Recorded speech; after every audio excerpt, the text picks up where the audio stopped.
Hello students, बात करेंगे हम एसिड डेरिवेटिव्स की स्टेबिलिटी के बारे में।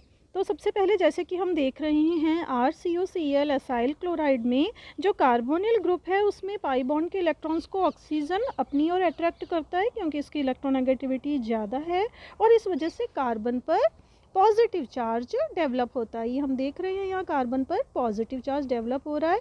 इस पॉजिटिव चार्ज को कंपनसेट करने के लिए ये जो क्लोरीन के लोन पेयर ऑफ इलेक्ट्रॉन हैं ये टूवर्ड्स कार्बन आते हैं और यहाँ एक डबल बॉन्ड डेवलप होता है और क्लोरीन पे पॉजिटिव चार्ज आता है। तो ये जो क्लोरीन पे पॉजिटिव चार्ज आया है, जबकि अपोजिटली क्लोरीन का नेचर कैसा है, इलेक्ट्रॉन विड्रॉइंग ग्रुप है, ये माइनस साइन इंडक्टिव इफेक्ट होता है। तो इस वजह से ये जो एसाइल क्लोराइड्स होते हैं ये ज़्यादा स्टेबल नहीं हम इनको मान सकते और न्यूक्लियोफिलिक सब्स्टिट्यूशन के लिए ये ज़्यादा ससेप्टेबल होते हैं।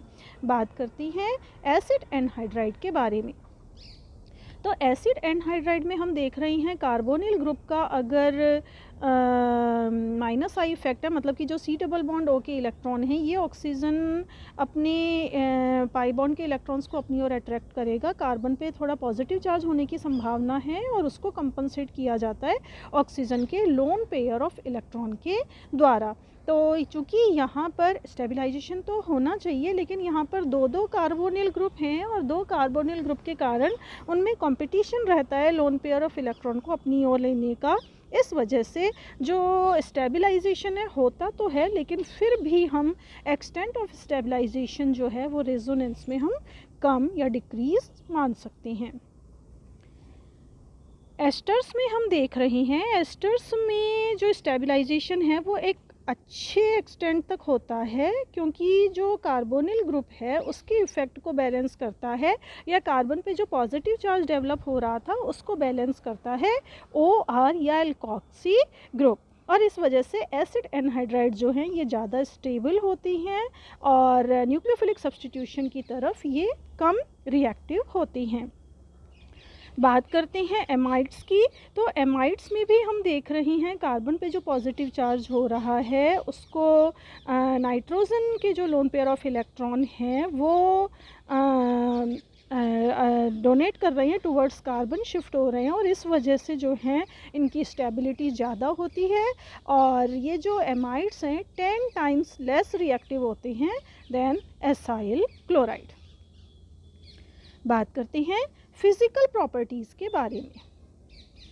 The lower members are coloured, acyl chloride की हम बात कर रहे हैं। जो लोअर मेंबर्स होती हैं वो कलरलेस होती हैं, विजिबल लिक्विड होती हैं, वोलेटाइल लिक्विड होती हैं और इनमें इरिटेटिंग स्मेल होती है।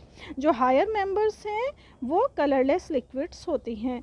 बॉइलिंग पॉइंट यदि हम देखें तो इनके कार्बोक्सिलिक एसिड से कम बॉइलिंग पॉइंट होते हैं क्योंकि इनमें इंटरमॉलिक्यूलर हाइड्रोजन बॉन्डिंग की संभावना होती है। एसिड एनहाइड्राइड्स के बारे में यदि हम बात करें तो ये भी कलरलेस लिक्विड्स हैं या सॉलिड भी हो सकती हैं, इनमें भी इरिटेटिंग स्मेल होती है, ऑर्गेनिक सॉल्वेंट्स में सॉल्युबल होती हैं और जो लोअर मेंबर्स हैं वो सॉल्युबल होते हैं वाटर में और जो हायर मेंबर्स हैं वो ऑर्गेनिक सॉल्वेंट्स में डिज़ोल्व होते हैं। इनके BP हाई होती हैं। इसी तरह से हम एस्टर्स और एसिडामाइड्स को भी हम देख सकते हैं, इनकी फ़िज़िकल प्रॉपर्टीज़ भी इसी प्रकार से होती हैं। बात करते हैं preparation of carboxylic acid derivatives के बारे में। तो एसाइल क्लोराइड को बनाने के लिए हमें क्या करना है, जो कार्बोक्सिलिक एसिड है RCOOH उसके OH को हमें रिप्लेस करना है किससे, Cl से, और इस तरह से हम बना पाएंगे RCOCl या एसाइल क्लोराइड। तो सबसे पहला मेथड है इस हाइड्रोक्सिल ग्रुप को क्लोराइड के द्वारा रिप्लेस करने के लिए सबसे पहला मेथड है कार्बोक्सिलिक एसिड की रिएक्शन करवाना किससे, PCl3 से और PCl5 से। इसी के साथ हम रिएक्शन को थायोनिल क्लोराइड से भी करवा सकते हैं। तो ये हम देख रहे हैं कि जब हमने PCl3 फॉस्फोरस ट्राईक्लोराइड, पेंटाक्लोराइड और थायोनिल क्लोराइड से जब हम रिएक्शन करा रहे हैं तो क्या होता है, हाइड्रोक्सिल ग्रुप रिप्लेस हो जाता है क्लोरीन के द्वारा और ये हमें यहाँ पर मिल रहा है एसिटाइल क्लोराइड। इसी के साथ यदि PCl3 लेते हैं तो S3PO3 बनता है फास्फोरस एसिड। इसी तरह से PCl5 लेते हैं तो POCl3 और SOCl2 से रिएक्शन कराते हैं तो SO2 हमें मिलती है और सभी रिएक्शंस में HCl बाई प्रोडक्ट्स के रूप में मिलता है। बेंजोइक एसिड हम लेंगे और उसकी रिएक्शन PCl3 से कराएंगे तो सिमिलरली यहाँ भी सब्सटीट्यूशन होगा और OH ग्रुप Cl के द्वारा रिप्लेस होगा, बेंजोइल क्लोराइड हमें मिलेगा और S3PO3। बेंजोइक एसिड की रिएक्शन PCl5 से करवाने पे भी बेंजोइल क्लोराइड ही हमें मिलता है, POCl3 और HCl साथ में मिलते हैं। इसी तरह से बेंजोइक एसिड की रिएक्शन यदि हम थायोनिल क्लोराइड से कराएं तो हमें बेंजोइल क्लोराइड प्राप्त होता है। यानी कि एलिफेटिक या एरोमेटिक हम कोई भी एसिड लें और उसकी PCl3, PCl5 या SOCl2 से रिएक्शन कराएं तो प्रोडक्ट्स के रूप में हमें एसिड डेरिवेटिव्स प्राप्त होते हैं। यदि हम एसिड ना लेकर के उनका कोई सॉल्ट यदि हम लेते हैं, जैसे यहाँ पे हमने लिया है सोडियम एसीटेट लिया है, इसी तरह से हमने कैल्शियम सॉल्ट लिया है कैल्शियम एसीटेट। इसकी रिएक्शन यदि हम PCl3, PCl5 या SOCl2 से कराते हैं तो भी हमें एसाइल हैलाइड या एसिटाइल क्लोराइड जैसा कि यहाँ हमें मिल रहा है प्राप्त होते हैं। बात करते हैं एसिड एनहाइड्राइड्स को कैसे बनाएं। एसिड एनहाइड्राइड्स को बनाने के लिए हमें क्या करना होगा कि 2 कार्बोक्सिलिक एसिड के मॉलिक्यूल्स लेके उनमें से यदि हम वाटर मॉलिक्यूल को एलिमिनेट करा पाए तो दोनों एडजॉइन हो जाएंगे और हमें एनहाइड्राइड मिलेगा। तो इसके लिए हमें डिहाइड्रेटिंग एजेंट्स की ज़रूरत होती है। जैसे पहला मेथड हम ले रहे हैं यहाँ पर डिहाइड्रेशन ऑफ एनहाइड्रस एसिड। तो हमने एनहाइड्रस एसिड लिया RCOH और इसकी रिएक्शन यदि हम फास्फोरस पेंटॉक्साइड से करवाएं, हीट करें उसके साथ, तो वाटर मॉलिक्यूल निकलता है और इस तरह से हमें एसिड एनहाइड्राइड प्राप्त होता है।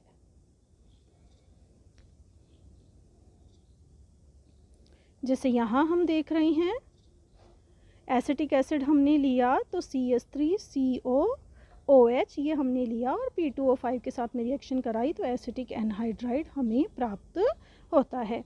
एसाइल क्लोराइड यदि हम लें और उसकी हम सोडियम सॉल्ट ऑफ एसिड से रिएक्शन करवाएं तो क्या होगा, NaCl निकल जाएगा और हमें एसिड एनहाइड्राइड्स प्राप्त होंगे।